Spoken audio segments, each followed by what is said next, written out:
రాజకీయాల్లోకి ఎంతోమంది వస్తుంటారు పోతుంటారు, కానీ కొందరు పేరుకు అనుభవం ఉంటుంది, స్టార్డమ్ ఉంటుంది, కానీ దాన్ని సరైన విధానంగా వాడుకోలేక అట్టర్ ఫ్లాప్ అయ్యే వాళ్ళని కూడా చరిత్రలో చాలామంది మేము చూసాం.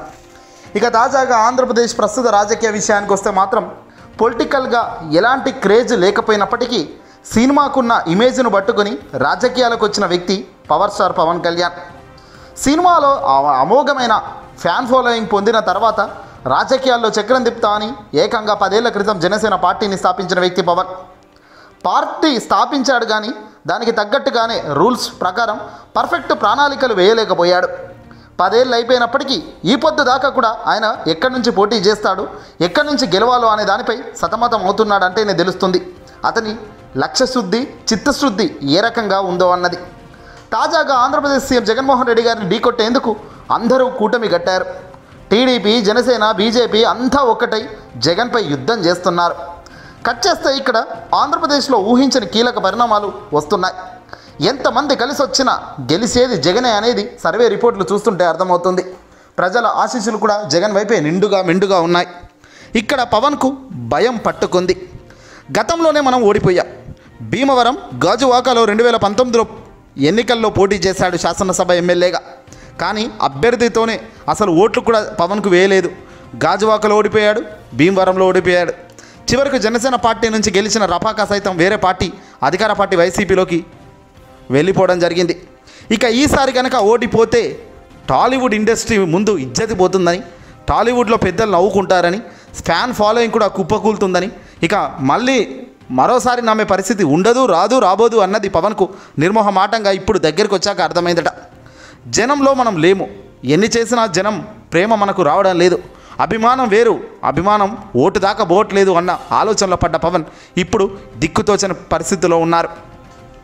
మొదట పిఠాపురం నుంచి పవన్ కళ్యాణ్ ఎమ్మెల్యేగా పోటీ చేస్తాడు అని గట్టిగా చెప్పారు. దీంతో అంతా సంసిద్ధమైంది. తెలుగుదేశం పార్టీకి సంబంధించిన పిఠాపురం అభ్యర్థి వర్మ ఆగ్రహించారు. అలా ఎలా జనసేనకు నా టికెట్ ఇస్తాను అంటూ టీడీపీపై ఫైర్ అయ్యారు. కానీ చంద్రబాబు ఆయన బుజ్జగించో ఇంకోటి చేసో నచ్చజెప్పాడు. పోనీలే పవన్కి అయితే ఒక దగ్గర సెట్ అయింది అనుకునే లోపే తెల్లారే పవన్ కళ్యాణ్ మరో బాంబు పేల్చాడు. అమిత్ షా ఒప్పుకుంటే అమిత్ షా ప్రధాని గారు నాకు ఎంపీగా అవకాశం ఇస్తామని చెబితే నేను కాకినాడ ఎంపీకి పోతానన్నాడు. మరి కాకినాడ ఎంపీ అభ్యర్థిగా ప్రస్తుతం ఉన్న ఉదయని మాత్రం ఇక్కడికి పిఠాపురంకు మారుస్తానంటూ ఈ పవన్ మాట్లాడాడు. దీంతో దిక్కున్నోడు ఎవడైనా, తెలుగున్నోడు ఎవడైనా ఈ మాదిరిగా వ్యాఖ్యలు చేస్తారా చెప్పండి? నీకు ఇక్కడే గతి లేదు.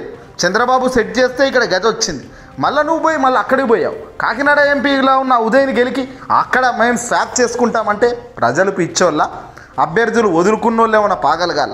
ఇక్కడనే అసలుకే ఏసరు వచ్చింది. అసలు నువ్వు ఏం మనిషివయ్యా అంటూ అందరూ నవ్వుకుంటున్నారు. ఓ రోజు పిఠాపురం అంటావు, ఓ రోజు కాకినాడ ఎంపీ అంటావు, ఇంకో రోజు వచ్చి భీమవరం అంటావా? అసలు నీకు లక్ష్యశుద్ధి, చిత్తశుద్ధి అనేది ఉందా? ఒక వ్యక్తికి లక్ష్యశుద్ధి ఉంటే లక్ష్యం వైపు గురిపెట్టి ప్రయాణం చేస్తాడు. పవన్ను గత 5 ఏళ్ళు నువ్వు ఏం చేసావయ్యా అంటే ఏమీ లేదు. హ్యాపీగా సినిమాలు చేసుకుంటూ పోయాడు. మొదట 2-3 ఏళ్ళు రాజకీయాల వైపు చూడలేదు. ఇక ఆ తర్వాత చంద్రబాబు ప్యాకేజీ అనంతరం మళ్ళీ ఫ్లైట్లు ఎక్కడం, ఫ్లైట్లు దిగడం, హడావుడి చేయడం, ఆగమాగం చేయడం మొదలెట్టాడు. కట్ చేస్తే పవన్కు రాజకీయ విలువలు, రాజకీయ ఆలోచనలు ఏవి కూడా ఎక్కడ 5 ఏళ్ల నుంచి రాలేదు. ఓడిపోయిన వెంటనే మరో 5 ఏళ్లకు సంసిద్ధమై ఎన్నికలకు కష్టపడాలి డే 1 నుంచే.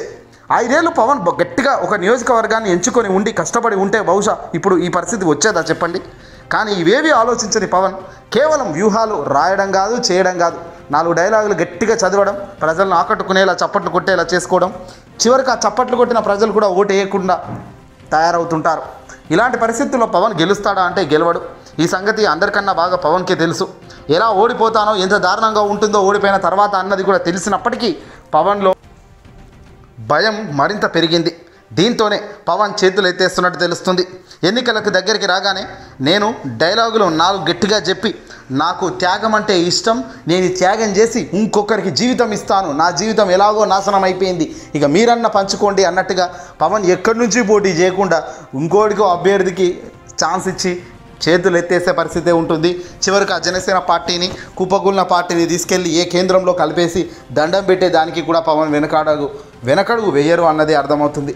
ఇంత దారుణంగా జనసేన రాజకీయ చరిత్ర ముగుస్తుంది రాబోయే రోజుల్లో అనడంలో నిజంగా నిర్మోహమాటంగా ఇది చెప్పవచ్చు.